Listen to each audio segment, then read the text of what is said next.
Well, good evening. In May, I selected Judge Renatha Francis to serve on the Florida Supreme Court. Judge Francis applied for that position in good faith reliance on the existing law and Constitution. She knew that she would not be able to take office until September 25th. The Judicial Nominating Commission, which is comprised of some of the best lawyers in Florida, certified her on that list in good faith in reliance on that text and the existing case law. And I selected her knowing that she would not be able to take office until the 25th of September. But I believe that under the circumstances, particularly having just had a new baby, that she was on maternity leave, and that was very important from a family perspective. And so I didn't think we would miss a beat on that. Now, as many of you know, there was a challenge filed to Judge Francis's candidacy and nomination.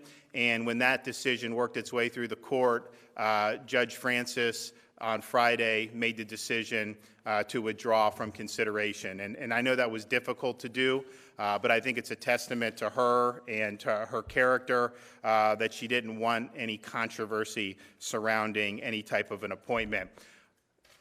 When she did that, I did not feel that she had been treated very well throughout this process.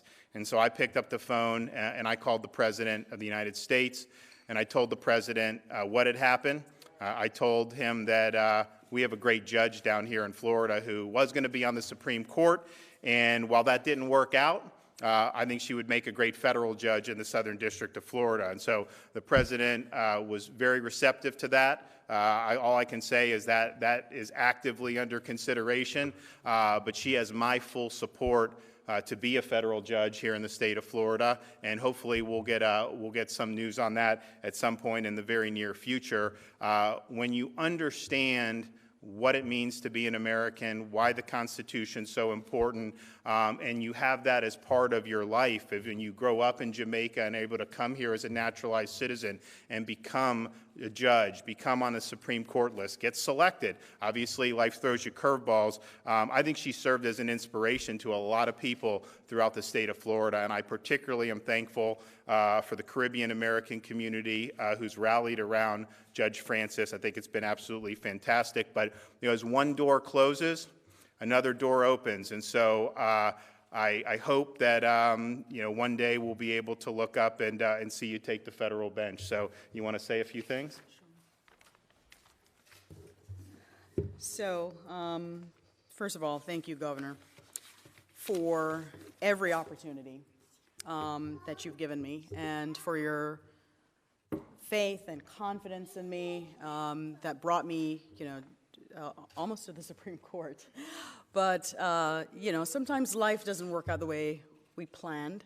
But who am I to complain? I've been so incredibly blessed in this life. I came to this country, worked my way up, no hand-ups, no handouts, and I really symbolize, I think, the American dream. Through hard work, dedication, and love of country and love of the state, I've been put in a very wonderful position, and I truly don't take any of that for granted. When the governor told me that he had spoken to the President of the United States and had told him that I would make a great federal judge, I was absolutely floored. Stuff like this doesn't happen to a small island girl, immigrant who came here, just hoping to get a piece of the American dream. And so it's overwhelming, it's incredibly humbling, and I know it's only a consideration, but the fact that the governor thought that much of me and that he mentioned it to the President of the United States, who also is thinking about it, that alone is a victory for me. And I'm truly grateful. And to the President of the United States, I'd like to say this. If I were to be selected, to be nominated for this position and to go through a successful confirmation, I can promise you that I will faithfully adhere to the text of the Constitution, and that I will faithfully apply the laws of this country to the facts before me. I promise to be fair And I believe that I already have that reputation as a trial court judge, and I want to continue that. And so I'm grateful for my family, my husband, who's right here, my two wonderful children, my mom, and I'm grateful for opportunities. So thank you. Thank you, Governor. Thank you. Well, thank you, Judge, for your willingness to put yourself through the process and really always maintained very great composure and grace throughout, which wasn't always an easy last few weeks. Fortunately, the Judicial Nominating Commission certified a list of really great names. And I've said when I picked off the list initially, I could have picked any of them and done very, very well. Obviously, we had to pick one of the judges from Miami-Dade County, and we did that with Justice Corial. And so I'm really excited today to be able to say that yesterday I had the opportunity of letting Judge Jamie Grosshands know that I was selecting her to serve as a justice on the Florida Supreme Court. She is currently an appeals court judge for the 5th District Court of Appeals, which covers Central Florida. She's a 4th-generation Floridian, and as you can see, just like Judge Francis, she's a working mom. She's got 3 kids, ages 11, 9, and 4. She has a great breadth of experience. She served as a prosecutor in the state attorney's office. She ran her own private practice, and she's also served as both an appeals or a trial judge and currently now as an appeals court judge. She's active in women in the law efforts and has been a member of the Central Florida Association of Women Lawyers. She's also active in efforts to provide legal assistance to those who cannot afford it, and she's a member of the Florida Bar Committee on Pro Bono Legal Services. She understands the proper role of the court is to apply the law as it's written, apply the Constitution as it's written, not to legislate from the bench, and I think that she will bring that commitment to the Florida Supreme Court. I also think, just as Judge Francis was an inspiration to a lot of first-generation Americans, a lot of our naturalized citizens, obviously the Caribbean community and the Jamaican-American community, I think Judge Grosshands will be an inspiration to a lot of working moms out there to be able to raise 3 beautiful kids while maintaining a legal career. And I think she's done that very, very well. So just as the father of 3 young kids and seeing how hard my wife works every single day, I say it inspires me. And we could have, she was already on a Supreme Court list previously in January of 2019. She was on it again, and I think she's going to do a fantastic job for the people of Florida. So I'm happy to have had the opportunity to select her. It wasn't necessarily the way we envisioned the process, but I think the result is going to be very, very good. And I think we'll look at a great Supreme Court justice, and I think we'll end up with hopefully a new great federal district court judge. So Judge Grosshands, the floor is yours.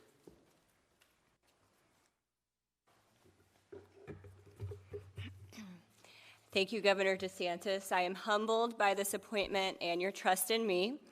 Also, happy birthday. 1978 was a good year. I am also honored to stand here today with my friend, Judge Francis.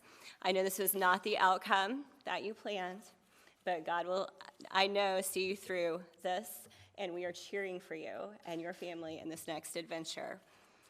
I'm grateful to the governor, to his staff, and to the Judicial Nominating Commission for their work throughout this process. I'm thankful to the beautiful state of Florida and for all that it has given me and my family. There is no other place that I would rather raise my children and call home. My first job out of law school was as an assistant state attorney in the Ninth Circuit. My first role as a judge was on the Orange County Court. My time on the 5th District Court of Appeal has been the most challenging and rewarding experience of my professional life. Florida has given me so much, and I promise to continue serving its people to the best of my ability. I'm grateful to God for his immeasurable blessings. Every area of my life, including my career, has been blessed and encouraged by my husband, my children, my parents, my family, and my friends who have cheered me on every step of the way. No one comes to a position like this alone, and I have been carried to this moment by the generosity of countless people. To my family and friends, words cannot express how much you mean to me. To my community in Winter Garden, your love and encouragement has supported me in a way beyond what I could have imagined. To the lawyers and judges in the Ninth Judicial Circuit, I thank you for shepherding me even as a young attorney and inspiring me to strive for excellence in this career. To my colleagues and staff of the 5th District Court of Appeal, you have encouraged me to be better in every way, and I will miss working alongside with you. This year, as we celebrate the 100th anniversary of women securing the right to vote, I'm reminded of the many women who have gone before me, fighting for the rights and opportunities that I have today. I recognize that as I stand here, ready to join the Florida Supreme Court as the 5th woman, I stand on the shoulders of champions who have fought for equality and the right of women to lend their voices to the leadership in this great state. In looking forward to my role as a justice on the Florida Supreme Court, I am reminded of a trip our family took to Washington, D.C. last year. We were trying to explain to our children what they were going to see represented there, that it was more than just old papers under glass and big marble buildings. Rather, what they saw was sacred. It was worth safeguarding, a system of government passed along through generations and preserved by guardians of liberty. I do not take this role lightly. As Justice Clarence Thomas recently explained, the Constitution tasks the political branches, not the judiciary, with developing the laws that govern our society. The court's role is faithfully interpreting the Constitution and the laws enacted by those branches.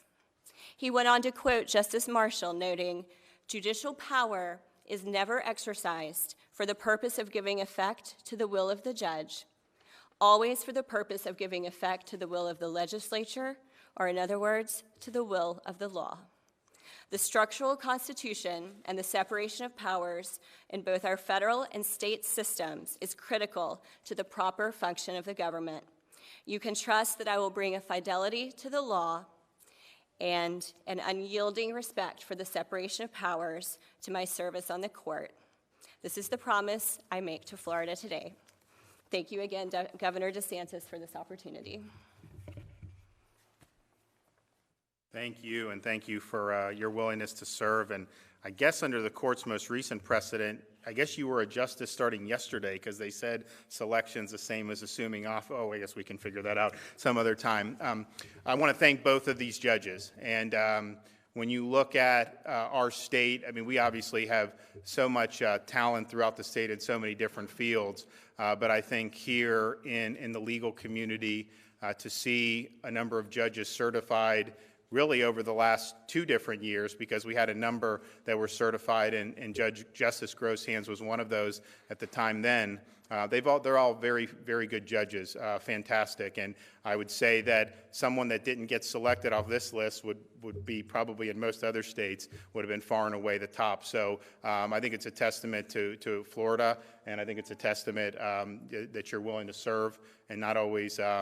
It's a difficult process sometimes, but I think you guys have both really been role models for a lot of people. So I look forward to the justice's tenure, and I look forward to trying to get you on the federal bench. I think we're going to be able to make that happen. I also just want to say that after this press conference, I'm going to be signing an executive order declaring a state of emergency with respect to Hurricane Sally for Escambia and Santa Rosa counties. Now, we don't necessarily anticipate hurricane force winds in those areas at this time, but we think it's very likely that there will be tropical storm force winds in that area. We do, though, see a potential for the storm to really slow down and stall out, and that could dump up to 25 inches of rain in those Northwest Florida counties. And should the track change, if it does get pushed further east, of course, we can always add new counties. But I would just say to the folks in Escambia and Santa Rosa, listen to your local officials. There may be some low-lying areas. If they issue evacuation orders, heed those calls. Like I said, it's probably not going to be a major hurricane in terms of the winds. It looks like it's a Category 1 wind. You probably won't even see that if you're in Northwest Florida, but you do have the potential to see a huge amount of rain dropped over the next day, day and a half. So please heed the warnings and do what you can to protect yourself. Thank you. Good night.